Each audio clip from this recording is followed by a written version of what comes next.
The release of downloadable content packages is still one of the most discussed issues within modern gaming. While many gamers would likely be more than happy to pay an extra amount to get extra content out of their favorite games, it seems that the actual content gamers are paying for is proving to be a bone of contention. Whether it be because the content offered in a DLC package is superfluous and unnecessary, or because the game itself is made to feel unfinished without the additions, gamers are rapidly becoming disillusioned with modern game developers. Since DLC is likely to continue to be a sore point for many gamers in 2015, we thought it was time to take a look back at the mistakes of last year. Here we have a handy list of 5 of 2014's worst value DLC packages. If you haven't shelled out your cash for these yet, don't. And if you have, well, let's hope it's a lesson learned for future endeavors.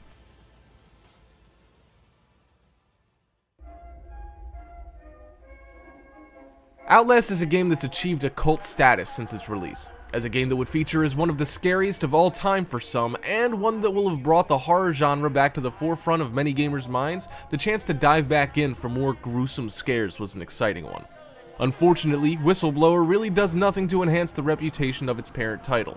While the 2 hours of additional gameplay add 1 or 2 interesting tidbits to the original story, the whole thing just kind of feels ultimately unnecessary. It is refreshing that this wasn't another example of an essential chunk of gameplay being held back into a premium DLC, but content for content's sake is not a good reason for expansion. The lack of value to be found with this package is probably due in part to the fact that many would have picked up the original for free through a subscription service, but it's still hard to justify it. We certainly don't want the scariest thing about Outlast to be how quickly its reputation was tarnished by poor DLC. To make you believe.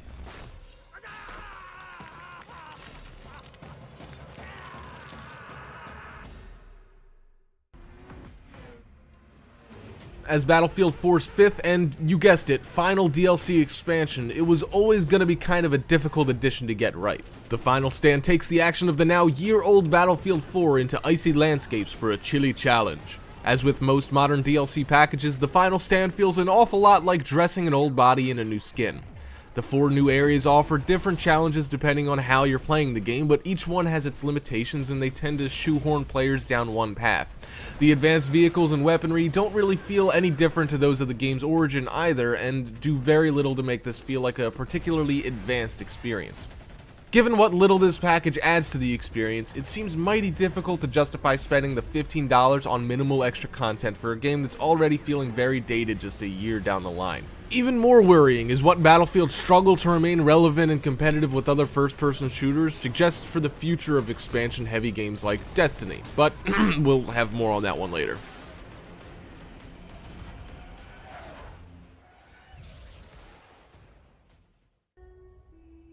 Amongst 2014's new generation releases, it's easy to forget that there was still new content hitting the old market. In some cases, players who stuck with their old consoles and titles got to experience the last few memorable moments with their faithful machines. In many others, however, the gulf in quality was starting to show. Batman Arkham Origins is widely known to have been the worst received of the popular Arkham series. While it was by no means a bad game, it didn't live up to the high standards set by its predecessors.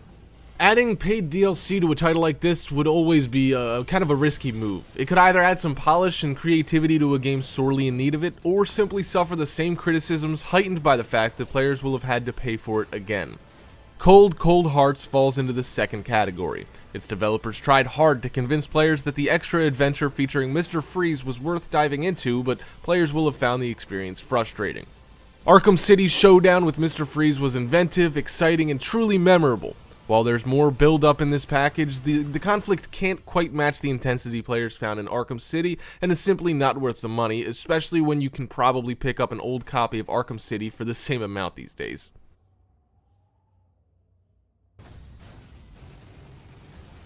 There's one thing that can always be said of any title in the Call of Duty series. Its developers sure do try damn near everything to keep it relevant right up to the last minute.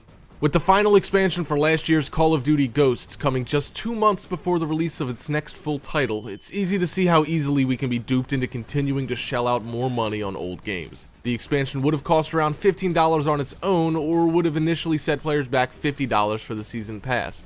This means that to complete the full experience could have set the game's players back a staggering $65. While it's true that adding variety to the online experience of a game with such a huge multiplayer community is essential, it just doesn't seem that there's any justification given how other titles can offer just as much within one release. This type of DLC release schedule is pretty much exactly what's wrong with modern gaming. It's the fear of being left behind for even just a month or two that drives players to dip back into their wallets, and the heads of franchises like Call of Duty know just how to exploit that. Dishonor on you. Dishonor.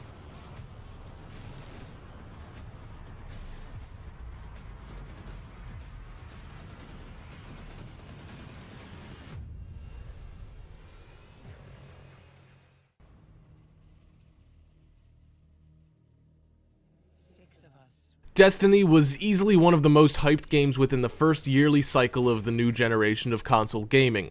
Whilst many reviews of the game suggests that it was somewhat of a disappointment, this was probably inevitable given the wave of anticipation that the game rode in on. That being said, Destiny would have made many gamers essentialists for 2014 for its virtually seamless blend of single and multiplayer elements. With a story that remained large and open enough at the end of the main game, DLC was inevitable. December brought the game's first expansion, The Dark Below, onto the market, but it again failed to be much of a hit. The Dark Below comes at a pretty hefty price, a full $19.99 if purchased on its own, and it really doesn't do much to justify that. The few extra missions and maps don't offer anything new in terms of gameplay, it's just a new mask worn by the same mechanic. What's perhaps most frustrating about this expansion is the underhand exclusives that it offers players who opt in. Players with the expansion have access to better weapons and a higher level cap, meaning they can instantly gain an advantage over players without. It's a case of being damned if you do, damned if you don't as far as Destiny's DLC is concerned. Not cool, Bungie. More dishonor.